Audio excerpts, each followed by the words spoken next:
Today on Locked On Red Wings, the Detroit Red Wings beat the Minnesota Wild 2-1 off of Razor's first 2 goals of the season. Then we're going to preview the game against the Buffalo Sabres, who are off to a hot start and actually sitting third in the Atlantic Division.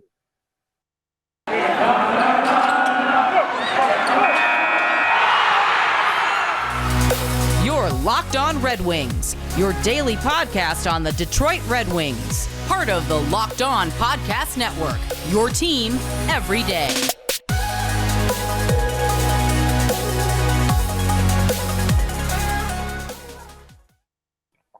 Welcome back to the Locked On Red Wings podcast. We are your hosts, Brian Fisher and Scotty Bentley. I am a podcast producer of the Daily J, a WWJ News Radio podcast, while Scotty is a freelance journalist for the Detroit News and the host of Locked On Tigers.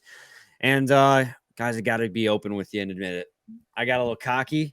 I nailed the cold open the first time, and then I came out and fumbled the bag real bad and had to stop the recording and restart. I was so proud of myself for hitting that cold open the first time. It's actually the second time I've had to hit record on this episode. Yeah, he nailed the cold open first try, which never happens. And I got cocky. Ever. And he goes, it's going to be a good episode when I nail the cold open, because that never happens. And then he proceeded to just completely screw up the next 45 seconds so badly that he decided he wanted to restart the entire episode from the beginning. It's really a shame, dude. I got that cold open good too. But it was a second try, so it doesn't feel as special anymore. And if I could have just stayed humble and just gone through it, we would have been good. You had to flex your accomplishment to the world, and look what happened. Because literally everybody cares about my cold opens. Correct. But here we are, Scotty. The Red Wings bounce back, winning 2-1 over the Minnesota Wild at LCA on Saturday night. We're recording this about noon on Sunday, so if any news comes out after noon, then that we just missed it because we recorded early due to our schedules. But the fact that the Red Wings bounce back so well against a team that is going to be a playoff team. I know the Minnesota Wild are struggling to start the season, especially when it comes to goaltending, although their goaltending showed up pretty well in tonight's game. It speaks to a lot of this team's resolve. I mean, you got absolutely crushed by the Devils. You had good numbers, underlying numbers, say that word again, Brian, against the Boston Bruins, but the Boston Bruins just took advantage of a good 2 to 3 minutes of your frustration and killed you on the power play. So to see you bounce back at home against what will be a playoff team by the end of the season, and I'm calling that now, I predicted them to be second in the Central Division, is really nice to see out of the Detroit Red Wings.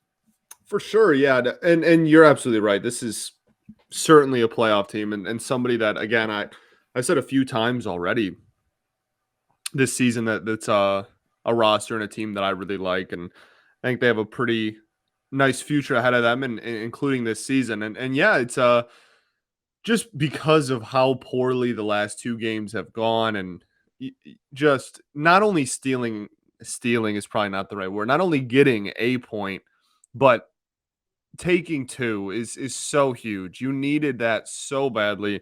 And again, slow start to the season for Minnesota, absolutely, but this is without a doubt a playoff team. And yeah, you rebounded after getting punched in the mouth by New Jersey and Boston, who won again after us, by the way, in the second game of their back-to-back. They're so good. Are now, 8-1-0? They're on an absolute heater. But, it's really nice. We've talked about it a ton. This is a really tough stretch of games and your first real test of the season. And, you drop the first 2. It's nice to turn around and get 2 from, again, a playoff team. Well, and what was really nice about that game, too, is they also came back from being down by 1. They gave up an early goal off a bad pinch by Moritz Seider, created an odd man rush. Ben Sherratt played it well. He took the passing lane, but the shooter in this case was Kirill Kaprizov, and he can shoot. I mean, it was an absolute rocket. They went down 1-0 early, and they were able to bounce back. Raymond got his first goal of the season off of a face-off win, I believe. No, he had a good shot earlier in the game that was off of a face-off win. This one was not. But this goal that he scored was a pass out into the slot, and he showed really good patience to wait. He didn't just immediately fire it as soon as he got the puck on his stick, and he waited until the defenseman in front of him committed to trying to block and then shot around him. And the defenseman who went down for the block ended up screening the goaltender for the Minnesota Wild, and it was just a really nice shot to the blocker side. and he got his first of the season. And Raymond overall, Scotty, had probably his best game of the season. He had a lot of shots in this game. He obviously had 2 goals, but it's really reassuring to see Raymond go out there and have that type of game after the rough start that he's had. Yeah, for Slow sure. Start, not rough, but slow. No, for sure. I mean, we talked about at length a couple of times already this season, just that It's 7 shots. Right. Part of the sophomore year adjustment, and especially with young skilled forwards, is just what to do when you get rushed. Like what do you do in the moment when the puck is on your stick and somebody just goes straight at you, and there's no positioning or anything. They just take away the seconds that you have to make a decision and just go straight at you. And he's had some trouble early on getting space with the puck on his stick and finding areas and finding scoring chances just because of that. And yeah, this was a fantastic game. Obviously, scoring and whatnot. Yeah, it's reassuring, I'm sure, for a lot of people that were kind of like, hey, like Raymond, kind of a slow start to the year. It's really nice to see. We're still very early on in the season, and he's already having a game like this after whatever a slow 5 or 6 games off the rip. Yeah, it's really nice to see, and he looked phenomenal. Yeah, he looked great. 7 shots in this game, like I said a couple minutes ago. He just it wasn't so much even. I mean, he looked good all over the ice. There's no denying that. But so much for him was that his positioning was phenomenal. He kept finding a spot where there was no defenseman watching him and getting rips off of it. He had shots off the faceoff. He had shots from backdoor. What his power play goal was a backdoor goal. He was getting in the slot wide open. He was just all over the ice, and it was putting strain on the Minnesota defense because they had to keep, and you always should, but they had to keep an extra eye out for Raymond because wherever he was, it was a threat. 7 shots in this game. That's a lot. 4 shots in a game is a lot for one individual player. He had 7 shots in this game. He looked absolutely phenomenal.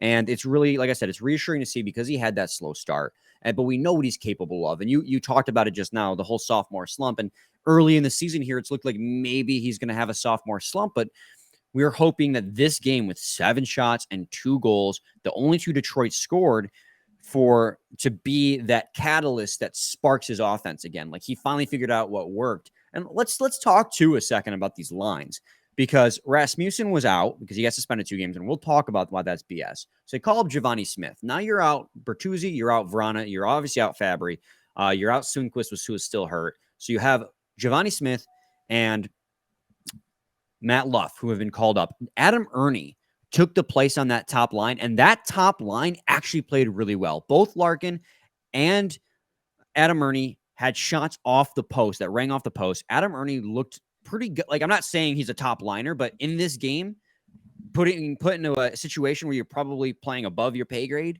he looked really good. And that line as a whole was generating scoring chances. Obviously, Larkin had both assists on Raymond's goals, so he had 2 assists. That first line is really good, and it just furthers that conversation we keep having, Scotty. And I talked to you a little bit before we started recording. The fact that last year Giovanni Smith was your everyday 4th liner, and now you have enough depth that he's the replacement for a 4th liner is huge, because now we have depth in the AHL Grand Rapids team that is like NHL capable players. You're not just replacing them with guys like Chase Pearson and Riley Barber, and not a shot at them, but they have their roles in the AHL, and that's probably where their talent level lies. Now you have guys who can play NHL minutes in the AHL. Like, that depth is so great. So great.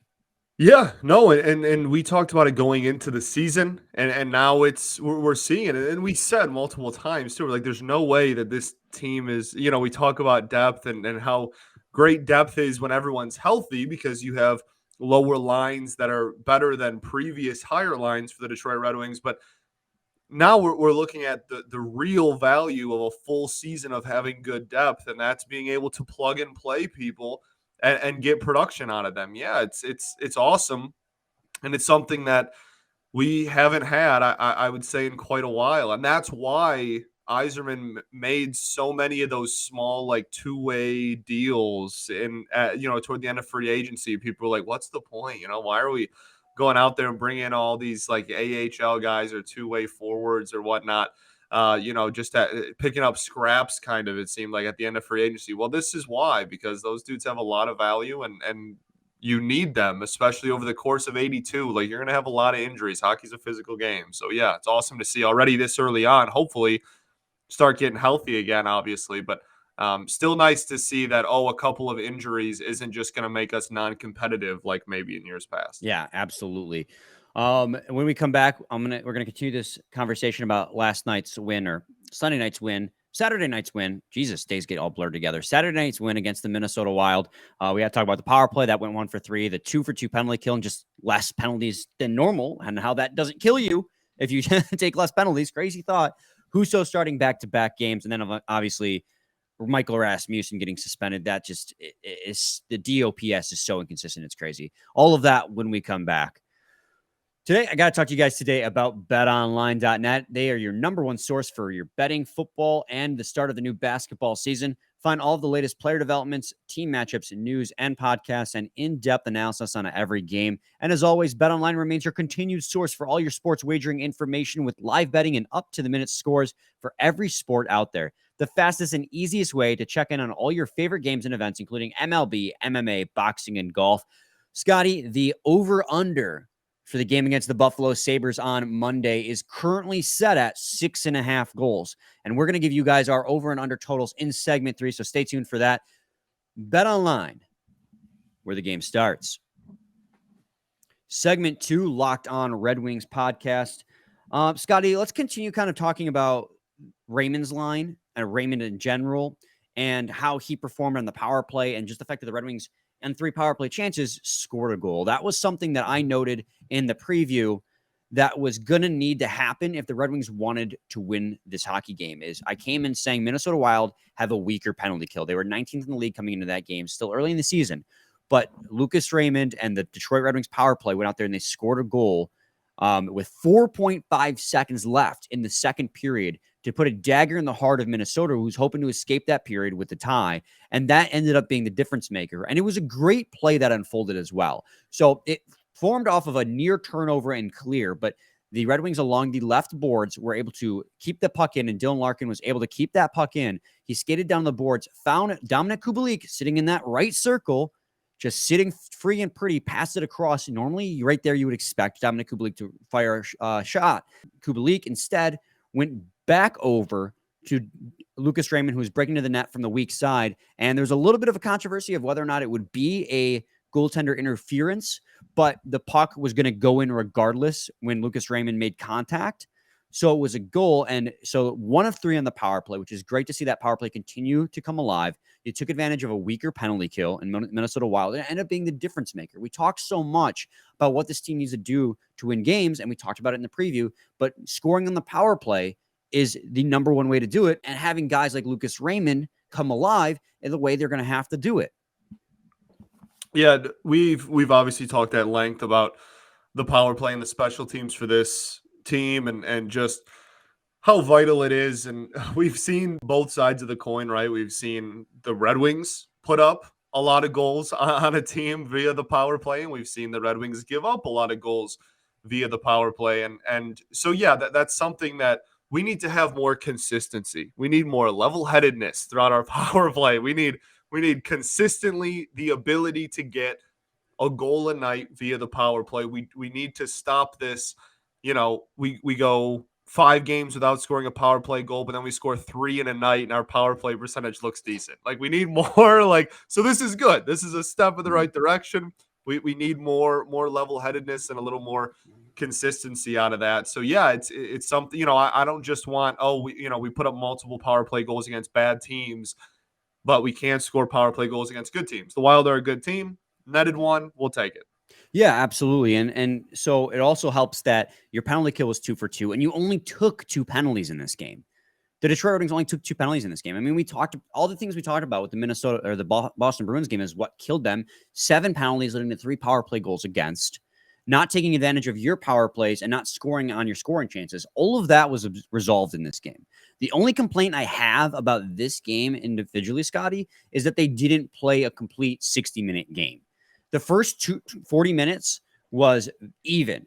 Like, if you look at especially if you look at like the shots for, shots against, if you look at scoring chances, they were all very even. Expected goals for percentage, all very even. Minnesota Wild have a little bit of an edge in the first period. Well, the Detroit Red Wings had a little bit of an edge in the second period, although I think the Red Wings technically came away with more shots on net by like 1 in the first. But in the third period, the Minnesota Wild had the Detroit Red Wings on their heels the entire time. And you need to be able to play neck and neck through 3 to, secure the win. What secured you the win in this game in the third period especially was Ville Husso and blocked shots. Red Wings did have a lot of blocked shots in this game, which was nice, but they were outchanced in this game in the third period, Scotty. 10 scoring chances to 0 at 5-on-5 in the third period. That is, the offense disappeared in the third period. And again, they won 2-1. And again, off the back of Ville Husso, we got to give him props because, he played relatively well in the Boston game. 3 power play goals. It's not really on him. His team kept getting him down a man. And then he comes out in this game and lets in 1 goal off, I believe, a total of 31 shots. So he made 30 saves in this game. He looked fantastic. And to note, his second start in a row. Yeah, absolutely. This was massive. This was such an important game for Husso. Opening night, he looked really good. And since then, we haven't kind of gotten a repeat performance of that. And obviously, both goalies got punched in the mouth their last time out there. So I really liked going back to him. I really liked and I think it also is kind of a conversation of establishing a 1A. Like we came into this season as, it's, probably close to a 50-50. Maybe they ride the hot hand sometimes versus not. So it might end up being, somebody gets a few more games by game 82, but like it's probably going to be close to a 50-50. And it's still, if Ned goes on a heater and Husso struggles at some point, that still might happen. But for now, I think that this is kind of a testament to Ville Husso being the 1A in this goalie tandem. And I think it's deserved. Again, this is a great bounce back performance against a good team, despite how they've maybe started the season. And yeah, I mean, especially in the third reason, like kind of the reason that we took 2 points. Yeah, absolutely. He was fantastic in this game. And there's a conversation to be had about if he starts again on Monday. And we'll obviously get to that with the Buffalo Sabres preview. But if you look at the 2 games, the game against Boston and the game against the Devils, Nedeljkovic led in 1 power play goal. One was shorthanded, so the other 3 were at 5-on-5. Husso in the game against Boston led in 3 power play goals and only 2 at 5-on-5.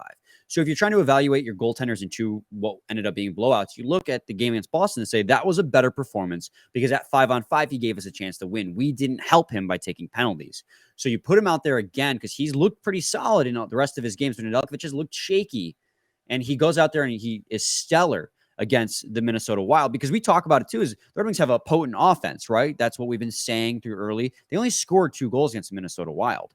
They've only scored, they scored only 1 against Boston. They scored 2 against the Devils. So that potent offense we've been preaching about has seemingly kind of simmered off. They get a lot of scoring chances too, but they're not converting. So you go out there and you only score 2, well, then Ville Husso stands on his head and keeps the Minnesota Wild to 1 to get you guys the win. I mean, we'll talk about it in the third segment, but it's looking like I might be going back to him in a game against Buffalo because he's giving you a chance to win. Yeah, I mean, he certainly is. Yeah, if you want to save that for after the break here, we can kind of talk about the preview. But yeah, I mean that's something we saw last year with Nedeljkovic. with Ned, right? So like that. I mean, I don't know. It's a much more intriguing conversation this year than it has been in years past, just because we have 2 viable goalie options. At least it appears that way. But yeah, that's certainly a conversation now. 2 quick more things I want to get to about this game before we get on to the game preview. Rasmussen suspended for 2 games on the high sticking to David Krejci. That's complete and utter BS. I cannot believe, and if my problem with this is, so he hits Krejci into the boards, and his stick comes down and hits Krejci on top of the helmet. And whether or not it was intentional is up for debate. I personally don't think it was intentional, but of course you'll have other people say, oh, look at him, he brought it down. I think that was just because he hit him, and when he hit him, he brought his stick up, and his stick came down and hit him. I don't think it was intentional. Why would Rasmussen intentionally whack a guy on top of the head? He doesn't seem like that kind of guy. He's never been, it was his first ever offense with the DOPS. So in the years we've had him since he was drafted in 2017, he's never shown anything like that in the past. He gets 2 games. Meanwhile, Evgeny Kuznetsov straight up swings his stick into the face of an opponent and gets one. To me, this is either the DOPS doesn't know what the heck they're doing, which is, by the way, is the disciplinary committee for the Detroit for the NHL. Do they? They don't, because it's a joke, right? Because people always joke about how they spin the wheel and whatever it lands on is the punishment. He gets 2 games for that, and Kuznetsov gets 1 for the blatant, egregious, intentional slash to the face of an opponent because he was frustrated. Either they are literally just spinning the wheel, because both of these players, it was their first offense. Kuznetsov had never had an offense before either. Or the DOPS has a bias towards Kuznetsov because he's a higher profile player in the NHL than Michael Rasmussen. And I don't know which is worse. Either they're randomly doing it or not trying to create a standard, or they are completely biased towards players that have more impact in the NHL. Yeah, I mean, it doesn't make sense. No.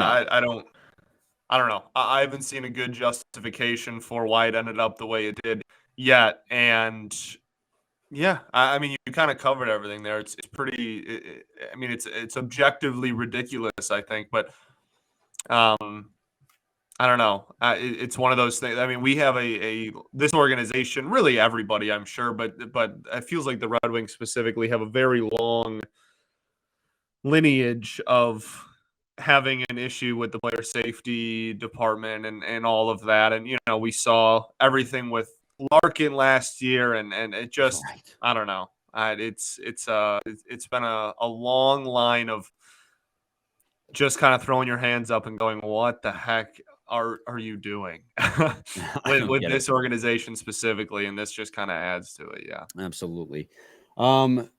When we come back, I can't put it off any longer. I do want to talk about Soderblom's wraparound, just kind of like go all starry-eyed for a second because it was pretty cool to see. But then we'll get into the preview when we come back. Segment 3, Lockdown Red Wings podcast. Let's talk about that Elmer Soderblom wraparound. He looked good in this game. Also, I do want to say the defense didn't look horrible in this game. Ben Sherratt and Moritz Seider were okay. I thought Hronik and Mata actually looked pretty good, which is crazy because they keep going on and off about if they look good, if they look bad by game. Osterley got his first game. That's really all I have to say about the defense is they looked okay. Husso really bailed them out in a lot of cases, but they looked better than the nights previous. Yeah. They looked better than in nights previous for sure.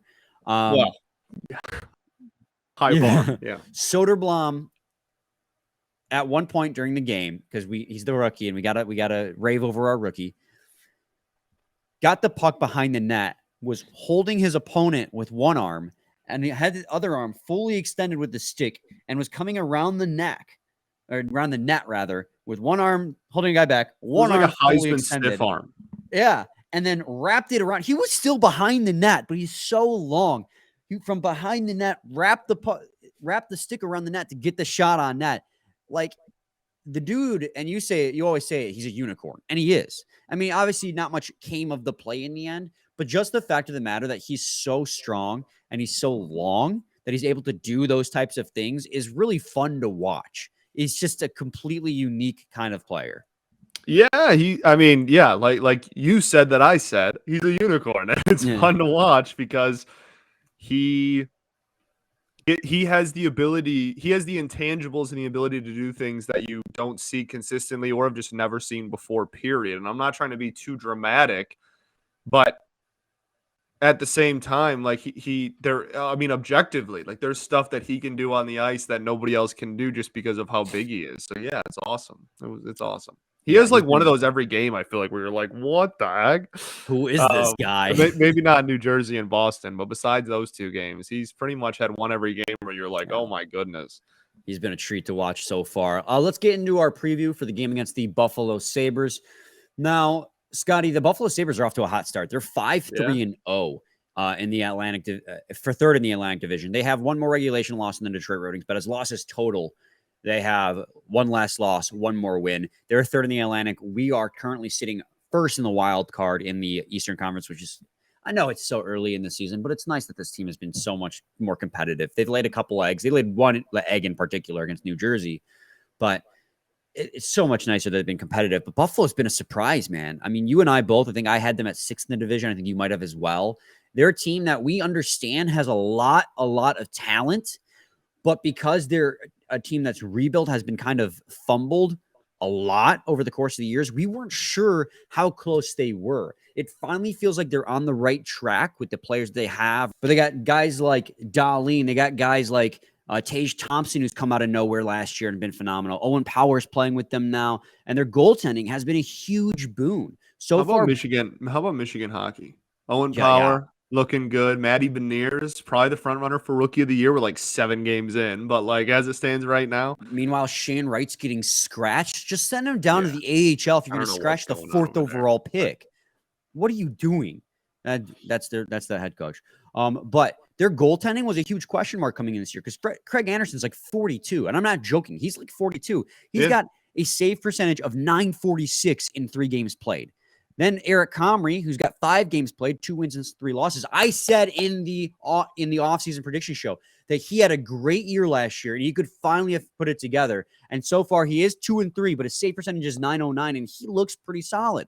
So I'm not saying he's a starter, but I was of the mindset before they acquired Ville Husso, sign him as a backup to Nedeljkovic because he could be a solid backup. We had that conversation. Granted, so far Ville Husso's worked out even better, I would argue, but he looks like a bona fide backup at the NHL level. And Craig Anderson somehow, I don't know what he's putting in his protein shakes, but maybe some athletic greens, but he looks absolutely good. So good for like 42 years old, .946 save percentage. So I think goaltending is a lot of the reason why they're playing so well, but they're putting together a really strong defensive core too. Yeah, they are, and that's a old adage that some people, and it's very controversial and debated, but like a lot of people like to build at the blue line, and do you remember the hype around Darlene when he when he was draft ready, man? I mean, we knew about him like what 16 months before draft, like the draft he started having a big name, and everybody was talking about like the new, the next best great defenseman and whatnot. And Owen Power, obviously, if you're a college hockey fan, you saw how good he was and all the abilities that he has at U of M last season. Yeah, that's a nice team. That's a nice team they're building over there, and that's someone that when we talked about this division and we broke it down, like that's a team no longer I don't think they're a playoff team, but it's not a team that you look at and you just go, oh yeah, we'll just roll over them. It's Buffalo, whatever, haha. Like no, they have they got a solid young core and a solid young core that's already at the NHL level too, and more talent is going to trickle up into the NHL level over probably the remainder of this season. So yeah, it's honestly it's a fun team. Like I enjoy watching Buffalo, which is like weird to say, but they got a really fun blue line, man. A really fun, Darlene is incredible. And I love watching the Michigan men up in the NHL, and Powers look pretty solid so far. I mean, Darlene from the back end leads the team with 10 points in 8 games played. Yeah, he's a legitimate threat. Dude. And he was always really good on that with that team. But in the years past, he was literally the only player on that team. They had Jack Eichel, but obviously with his injuries and how that tenure ended, he had stripped of his captaincy at one point. Mm-hmm. So it's kind of ironic that Jack Eichel gets traded away and now they're finally bringing it together. But Tage Thompson's been a huge part of that. I mean, his phenomenal year last year, I think 40 goals, signing that big extension. And he's off to a good start so far this year. He's got 3 goals, 3 assists in 8 games played. So he looks great too. I mean, this is a team that I don't think they'll make the playoffs still because I think because they're so young, it's going to take getting experience. But that youth is carrying them to that hot start. And I could be completely wrong. I've been completely wrong so many times about so many teams in my predictions. But I do think they'll fall off and kind of hit a wall at some point. But I mean, so far they're playing really competitive hockey, and they are carried a little bit by how good their goaltending has been. But Craig Anderson, man, I don't know how. At his age, he's putting up a .946 save percentage. And granted, only 3 games played, so it's a small sample size, but that's incredible. Decent blue line. I think he retired for like 2 days. He pulled a Tom Brady. Yeah, he's like, I'm going to retire. And then he signed, and it's. Dude, what? How? He's Tom Brady without the rings, is what he is. Wow.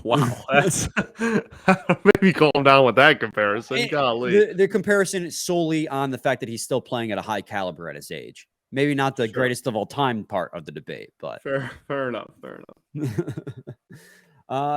So Scotty, let's talk about the starters in this game for the Detroit Red Wings. We talked about it, and I kind of gave my spiel in the second segment that I feel like Husso probably did earn the third consecutive start, just based on the fact you finally got a win. He didn't necessarily play bad in the game against Boston. He was not helped out by the 7 penalties the Detroit Red Wings took. He came out against Minnesota Wild, which is, granted, they're 3-4, I believe, now on the season, maybe 3-5, the Minnesota Wild. They're not playing off to the hottest start, but you took advantage of that. They are a playoff caliber team, especially with Kirill Kaprizov in my eyes. And he held them to one goal on 31 shots against. I think Ville Husso's earned a third consecutive start. Yeah, man. It's an intriguing conversation. So you can go back to Husso and go, you know what, you had a great last start, right? We're gonna put you back out there. You got a day of rest and whatnot. Or you look at it and go, we need to get Ned going as well. Like, this is a guy who so far has not really been. He hasn't been horrible, but he certainly hasn't been really on his head yet either, and hasn't really had that great game yet. And I think hasn't been as great as he was last season. We've had the conversation a million times. They had a really bad defense last year, and that certainly didn't help him at all. But I think there's a conversation for, okay, like, we got Husso back, and he had a great start. So now it's time to see if we can throw Ned out there and get him a good start. At the same time, this is a really tough stretch, and if you might want to just go with who's giving you great starts right now, and that would be Husso. So yeah, I could totally see it. I completely agree. I think, Nedeljkovic is just off to a shaky start. I'm not like, I think we're starting to see a little bit. And I don't know. I don't want to overreact because it's just 2 consecutive starts, but it's the first time we haven't had 2 consecutive starts. And Lalonde's going to ride with the hot hand. So if Husso stays playing well, he's just going to earn more and more and more of that ice time as the season goes on. And this is how it starts. Not saying that this is like, it's not bona fide yet 1A, 1B, but This is how it starts, is 2 consecutive games in a row. I do want to correct myself. I said Tage Thompson came back in the Jack Eichel trade. That's not true. I get them mixed up all the time in my head for whatever reason. Alex Tuch came back in the Jack Eichel deal, but I was still kind of right in the fact that he's really performing well. Alex Tuch's got 6 goals and 2 assists for 8 points in 8 games played. Tage Thompson came back in the Ryan O'Reilly deal, and he does have those 3 goals and 3 assists. So I just wanted to correct myself because for some reason I get those trades mixed in my head, because I think Tage Thompson, the reason I do that is because Tage Thompson lit it up last year, and that was the year that Eichel got traded. So for some reason I have it like they were the ones that were traded, but that's not true. It was O'Reilly, Thompson, Tuch, Eichel. Those are the guys involved. There are more pieces, but those are the guys that are prominent. But yeah, so the final thing, Scotty, in this game that we want to talk about is the over-under set to 6.5. That's pretty high. The Red Wings scoring has been lower recently. Buffalo's penalty kill is around the same area that Minnesota's was previous to that last game. Their penalty kill is sitting at 18th, where Minnesota's was 19th. So you think your power play, which is sitting at 21st right now, but getting a lot of chances, might be able to take advantage of that. Well, Buffalo's power play is sitting at 18th. So they're right in the middle of the league, like lower middle in the league in power play and penalty kill. So you think you can defend against that power play. You think you might be able to score against that penalty kill. What are you thinking over-under wise? I don't know. I don't know. It's a toughie, man. It's a toughie. I think for this whole stretch, I'm just going to take the over. And I know that we just had a game that comfortably was the under. And I took the under, by the way. And whatnot. Yeah, just this whole stretch, I'm just going to take the over. And like, if I'm wrong, I'm wrong. But these are really good hockey teams. And our offense has been really solid. And I think it just makes sense to go, okay, poor kind of still steps to be taken defensively. Goaltending, we have one goaltender that's been pretty solid and one that really hasn't. Offense has been pretty consistently good. I think I'll lean the over kind of during this whole stretch of tough teams. I'm going to take the under on this one again. I took the under on the game against the Minnesota Wild. I think it's because the offense has kind of cooled off a little bit, creating a lot of chances still, but not getting the puck into the back of the net. I mean, that's 3 consecutive games where you've scored 2 goals or fewer. So I think that's going to be the case again. So I'm thinking maybe 2-3 goals for the Detroit Red Wings. And then Buffalo, they got a pretty good scoring offense, but I think the Red Wings penalty kill is better than their power play. I think their power play is better than their penalty kill. I think it's going to be a low-scoring game. I'm thinking like 3-2. I think it's going to be about 5, maybe 3-1. I'm not expecting a lot of scoring in this game, to be honest. So I'm going to take the under. I'm down. I'm down. So, anyways, any final thoughts, my dude? Go blue. Go blue. All right, we'll be back with a new episode tomorrow, recapping the game against the Buffalo Sabres. Same time, same place. Your team every day. BetOnline every day.